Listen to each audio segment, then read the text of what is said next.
Hi friends, नमस्कार। आपका मेरे चैनल पर स्वागत है। आज मैं ये वीडियो उन कार बायर्स के लिए बना रहा हूँ जो अपनी पहली गाड़ी लेना चाहते हैं। मैंने कंपैरिजन में रखी है मारुति सुजुकी ऑल्टो K10 और रेनॉल्ट क्विड। मैं दोनों ही वेरिएंट की बात करूँगा, petrol as well as automatic petrol. तो दोनों में ही ऑलमोस्ट बराबर का इंजन आता है, 1000 सीसी का। जो डायनेमिक्स है अगर वो देखी जाए तो जो फर्स्ट टाइम बायर है उसको लुक्स में 100% क्विड अपील करेगी, क्योंकि उसका ग्राउंड क्लियरेंस थोड़ा ऊंचा है, एक छोटी रेनॉल्ट डस्टर जैसी दिखती है। तो ये उसका एक प्लस पॉइंट है कि वो दिखने में बड़ी अट्रैक्टिव है और अपने सेगमेंट से एक सेगमेंट ऊपर की कार लगती है।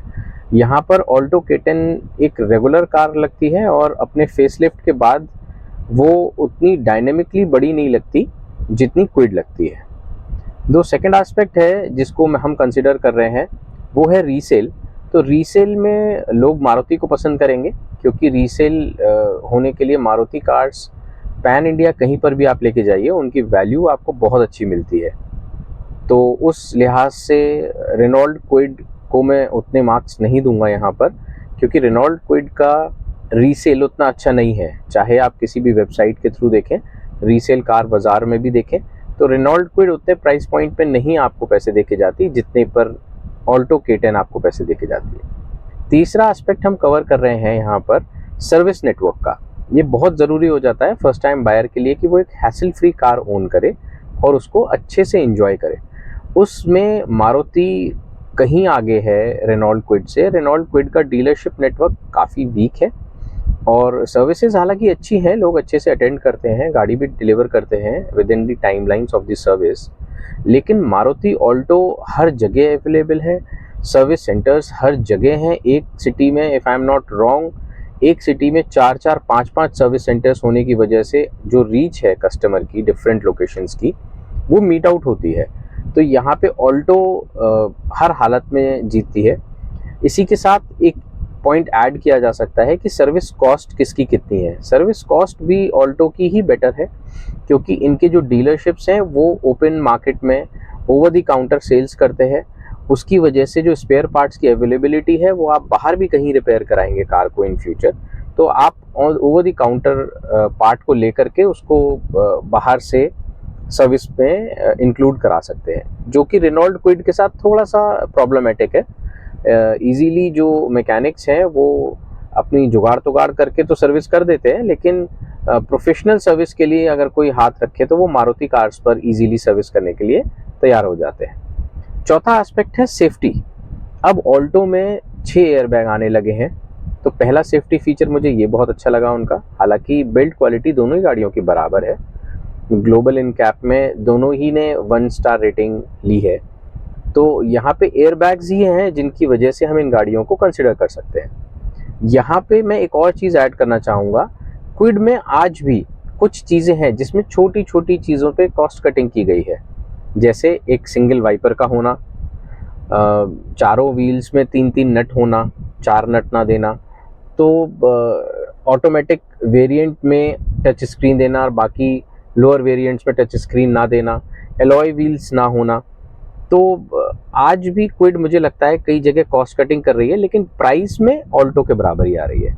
यहाँ पर ऑल्टो ने क्या चेंज किया है, अपने K10 इंजन की स्मूथनेस, रिफाइंडनेस पे तो काम किया ही है, साथ ही साथ इनके जो टायर हैं वो भी 13 इंच के ही हैं एज पर क्विड। लेकिन यहाँ पर इन्होंने 4 बोल्ट्स रखे हैं, नट्स रखे हैं जिस पे टायर कसा हुआ है, 2 वाइपर्स आते हैं। प्रॉपर कार के लिए जो फील आना चाहिए वो आपको, आप ऑल्टो में बैठेंगे तो एक कार वाला फील आएगा आपको। हालांकि क्विड में भी inside interiors are very good, they are not bad.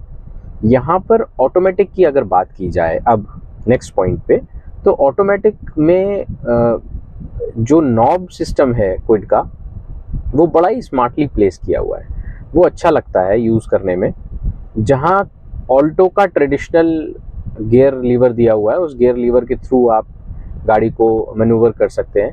दोनों ही गाड़ियाँ ऑटोमेटिक चलाने में अच्छी हैं, दोनों में ही एक जर्क आता है जब वो इसे एक पर्टिकुलर आरपीएम पे गियर शिफ्ट करती है ओवर द ड्राइव। यहाँ पर भी मैं ऑल्टो को ज़्यादा अप्रिशिएट करूँगा, क्योंकि उनकी body as per the body weight of the car, उनके जो गियर शिफ्ट्स हैं, अगर आप लाइट पेडल फुट रखते हैं तो वो गियर शिफ्ट बहुत स्मूथ हो जाते हैं comparative to Renault Kwid. Coming to fifth point, that is insulation. Maruti cars का इंसुलेशन काफ़ी अच्छा है।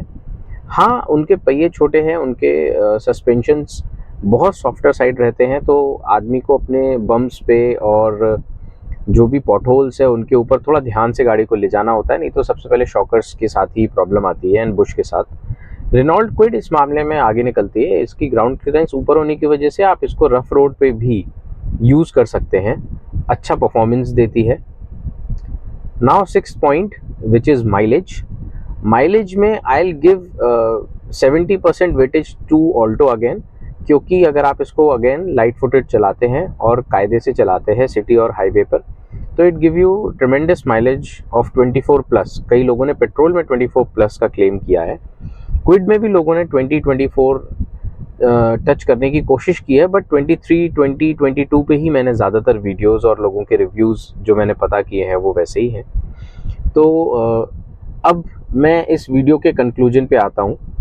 अगर आपको फर्स्ट कार प्लान कर रहे हैं अपने घर के लिए, तो please go with Maruti product, क्योंकि आगे चल करके आपको एक तो सर्विसेज बहुत अच्छी मिलने वाली हैं, आपका एक्सपीरियंस अच्छा होगा कार ओन करने का। दूसरा, आपका रीसेल वैल्यू बहुत अच्छा होने वाला है। तीसरा, आपका लो रनिंग कॉस्ट होने वाला है, क्योंकि आपकी माइलेज बहुत अच्छी है। चौथा, आप इसकी मेंटेनेंस को लेकर के कभी भी सोच विचार नहीं करेंगे। आप देश के किसी भी कोने में जाना चाहें ऑल्टो लेकर के, यू कैन गो ईजी।